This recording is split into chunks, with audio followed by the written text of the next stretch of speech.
Hello friends, welcome back to Notes Wire. आज का हमारा टॉपिक है origin and evolution of coelom. कुछ लोगों के सिलेबस में यह जो टॉपिक है relationship between acoelomates and coelomates के रूप में दिया होगा। दोनों टॉपिक सेम ही है।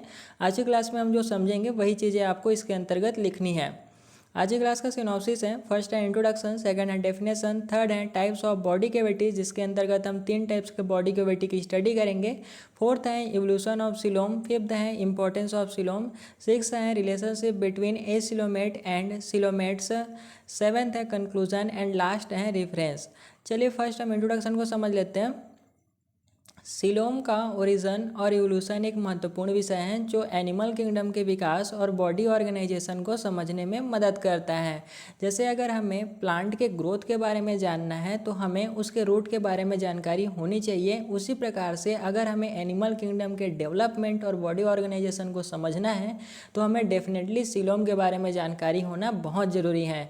सिलोम एक फ्लूइड फिल्ड कैविटी होती है। जैसे आपने फुटबॉल देखा होगा, फुटबॉल के अंतर्गत एयर भरी होती है, वैसे ही सिलोम के अंदर फ्लूइड भरी होती हैं, यानी कि तरल पदार्थ भरी होती हैं जो मेसोडर्म द्वारा लाइंड होती हैं। मेसोडर्म जो होती हैं वो एम्ब्रियोनिक डेवलपमेंट के समय एक लेयर बनती हैं जिसे हम मेसोडर्म कहते हैं या मिडिल लेयर होती हैं। आगे हम इसको समझेंगे। इसी के द्वारा सिलोम जो होती हैं वो घिरी होती हैं। इस कैविटी का मुख्य फंक्शन इंटरनल ऑर्गन्स को सपोर्ट, प्रोटेक्ट और इंडिपेंडेंट ग्रोथ इन्वायरमेंट प्रोवाइड करना होता है।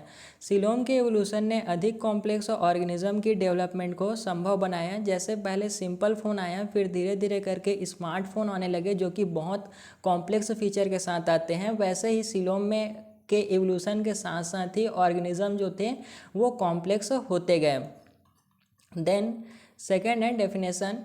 सिलोम एक फ्लूइड फिल्ड कैविटी होती है जो मेसोडर्मल टिश्यू के बीच स्थित होती है। यह कैविटी इंटरनल ऑर्गन्स को कुशन करती है और उन्हें फ्रीली मूव करने की अनुमति देती है। सिलोम का मुख्य रोल बॉडी के अंदर ऑर्गन सिस्टम को सपोर्ट और प्रोटेक्ट करना होता है। जैसे कार में सीट बेल्ट होती है और एयर बैग होता है जो कि हमारी सुरक्षा का काम करता है, उसी प्रकार से हमारे बॉडी के अंतर्गत सिलोम होता है जो कि हमारे डिफरेंट टाइप के ऑर्गन को सपोर्ट और प्रोटेक्ट करने का काम करता है। थर्ड है types of body cavity. Body cavity को समझने से पहले हमें जर्म्स लेयर या बॉडी लेयर को समझना बहुत ज़रूरी है। एम्ब्रियोनिक डेवलपमेंट के समय 3 बॉडी लेयर का फॉर्मेशन होता है, एक्टोडर्म, मेसोडर्म और एंडोडर्म। सबसे बाहरी लेयर होती है एक्टोडर्म की और सबसे अंदर की लेयर होती है एंडोडर्म की, और मिडिल की लेयर जो होती है वो होती है मेसोडर्म। इसी से सिलोम जो होता है वो लाइंड होता है या घिरा हुआ होता है। चलिए अब हम टाइप्स ऑफ बॉडी कैविटी को समझते हैं। सिलोम के एवोल्यूशन के दौरान 3 मेन टाइप्स के बॉडी कैविटी जो है हमें देखने को मिलती हैं। पहला बॉडी कैविटी है एसिलोमेट्स। एसिलोमेट्स ऐसे ऑर्गेनिज्म होते हैं जिनमें कोई बॉडी कैविटी यानी कि सिलोम नहीं होता। इनके बॉडी के अंदर सभी ऑर्गन्स डायरेक्टली टिश्यू मास यानी कि मेसोडर्म से सराउंडेड होते हैं। ये ठीक सैंडविच की तरह होता है। जैसे सैंडविच में 2 ब्रेड होते हैं और बीच में फिलिंग होती है, वैसे ही एक्टोडर्म हो गई, एंडोडर्म हो गई और बीच में मेसोडर्म प्रेजेंट होगा और कोई भी इसमें सिलोम आपको देखने को नहीं मिलेगा।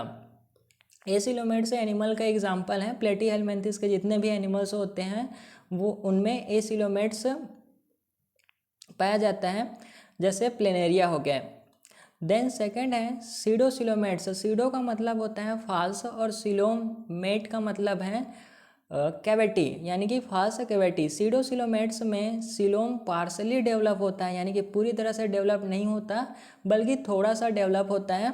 यानी इनका बॉडी कैविटी एंडोडर्म और मेसोडर्म के बीच स्थित होता है, ना कि पूरी तरह से मेसोडर्म से लाइंड होता है। देखिए ये वाली लेयर जो है, ये सबसे बाहर की लेयर जो है वो कहलाएगी एक्टोडर्म और सबसे अंदर की लेयर जो है एंडोडर्म, और इनके बीच में प्रेजेंट होता है मेसोडर्म। मेसोडर्म और एंडोडर्म के बीच जब कैविटी बनेगी तो उसे हम कहेंगे सीडोसिलोम। ये जो सीडोसिलोम है वो राउंड वॉर्म्स यानी कि निमेटोडा फाइलम के एनिमल्स में देखा जाता है, जैसे एस्केरीज हो गया, इनमें सीडोसिलोम जो है पाया जाता है। देन थर्ड है सिलोमेट्स। सिलोमेट्स में ट्रू सिलोम होता है जो पूरी तरह से मेसोडर्म द्वारा लाइंड होता है, यानी कि मेसोडर्म से घिरा होता है। जैसे कि आप इस इमेज में देख सकते हैं, ये मेसोडर्म है, ये मेसोडर्म है और यहाँ पे आप देख सकते हैं कि आपको एक कैविटी दिखाई दे रही है और ये पूरी तरह से मेसोडर्म से घिरी हुई है, यानी कि ऐसे कैविटी जो पूरी तरह से मेसोडर्म से घिरी होती है उसे या उन एनिमल्स को हम सिलोमेट्स कहते हैं। यह कैविटी इंटरनल ऑर्गन्स को प्रोटेक्ट और इंडिपेंडेंटली फंक्शन करने में मदद करती हैं। इसका एग्जांपल है अर्थवर्म, मोलस्कस, आर्थ्रोपोड और सारे वर्टिब्रेट में ट्रू सिलोम जो है वो पाया जाता है। फोर्थ है इवोल्यूशन ऑफ सिलोम। सिलोम का इवोल्यूशन एनिमल में इंक्रीज्ड कॉम्प्लेक्सिटी और स्पेशलाइजेशन के साथ हुआ है। इस इवोल्यूशन को समझने के लिए निम्नलिखित पॉइंट्स पर ध्यान दिया जा सकता है। पहला पॉइंट है ए सिलोमेट एंसेस्टर, यानी कि जो सिलोमेट एनिमल्स हैं उनके एंसेस्टर पूर्वज जो थे वो ए सिलोमेट थे। ईयरली मल्टी सेलुलर ऑर्गेनिज्म जैसे फ्लैट वर्म्स जिनमें कोई बॉडी कैविटी नहीं थी वे एसिलोमेट एंसेस्टर माने जाते हैं और इन ऑर्गेनिज्म में बॉडी कैविटी की कमी की वजह से ऑर्गन्स के डेवलपमेंट और मूवमेंट में रिस्ट्रिक्शन थे, यानी कि इनके ऑर्गन सिस्टम जो थे वो अच्छी तरह से मूव नहीं कर पाते थे क्योंकि ये मेसोडर्म से पूरी तरह से सराउंडेड होते थे। Then second development of pseudocoelom, फिर सीडोसिलोम का डेवलपमेंट हुआ एसिलोमेट से। इवोल्यूशनरी टाइमलाइन पर सीडोसिलोमेट्स का इमर्जेंस हुआ जिसमें एक सिंपल फ्लूइड फिल्ड कैविटी जो है बॉडी में डेवलप हुई। इस कैविटी ने इंटरनल प्रेशर बनाए रखा और ऑर्गेनिज्म को मूव करने में मदद की। सीडोसिलोम ने डाइजेस्टिव और रिप्रोडक्टिव ऑर्गन्स को कुछ डिग्री ऑफ प्रोटेक्शन जो है वो प्रदान करना चालू कर दिया। Then I true coelom emergence as organism evolve, जैसे जैसे ऑर्गेनिज्म जो है वो इवॉल्व होते गए मेसोडर्म के कंप्लीट डेवलपमेंट के साथ ट्रू सिलोम का इमरजेंस होते गया। ट्रू सिलोमेट्स के पास एक फुल्ली लाइंड बॉडी कैविटी होती है जो कि मेसोडर्म से लाइंड होती हैं, जिसमें इंटरनल ऑर्गन्स का बेटर ऑर्गेनाइजेशन, डेवलपमेंट और मूवमेंट जो है वो संभव हुआ। यह सिलोम ने कॉम्प्लेक्स बॉडी प्लान्स और स्पेशलाइज्ड ऑर्गन्स के डेवलपमेंट को एनेबल किया। देन फिफ्थ है इम्पोर्टेंस ऑफ सिलोम।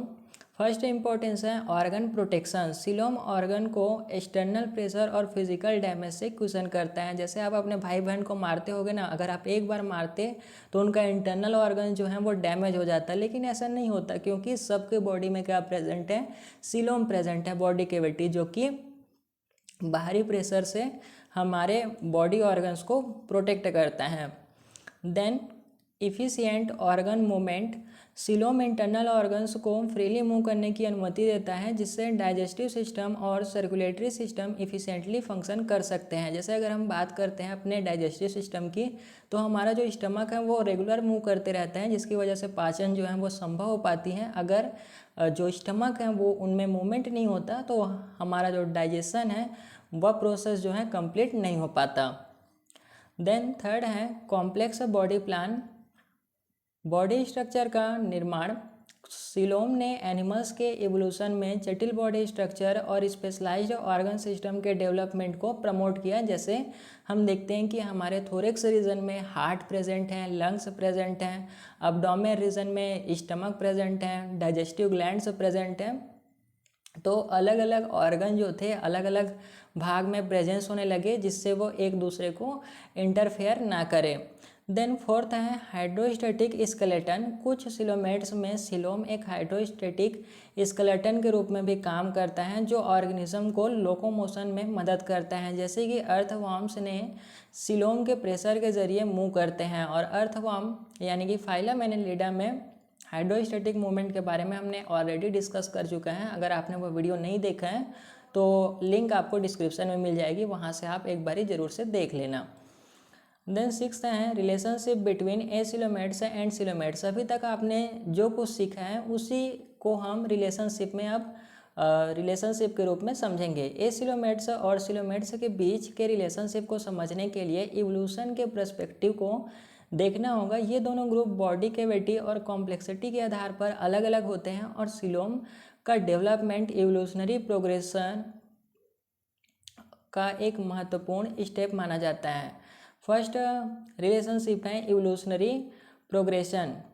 एसिलोमेट सबसे प्रिमिटिव माने जाते हैं जिनमें बॉडी कैविटी नहीं होती है। हमने जब ओरिजिन ऑफ सिलोम देखा था, तब हमें पता चला था कि जो सिलोमेट्स हैं उनका ओरिजिन जो है एसिलोमेट एंसेस्टर से हुआ है। इन्हीं से सीडोसिलोमेट्स और फिर सिलोमेट्स का इवोल्यूशन हुआ, जहां बॉडी कैविटी और ऑर्गन्स का डेवलपमेंट ग्रेजुअली कॉम्प्लेक्स होते गया।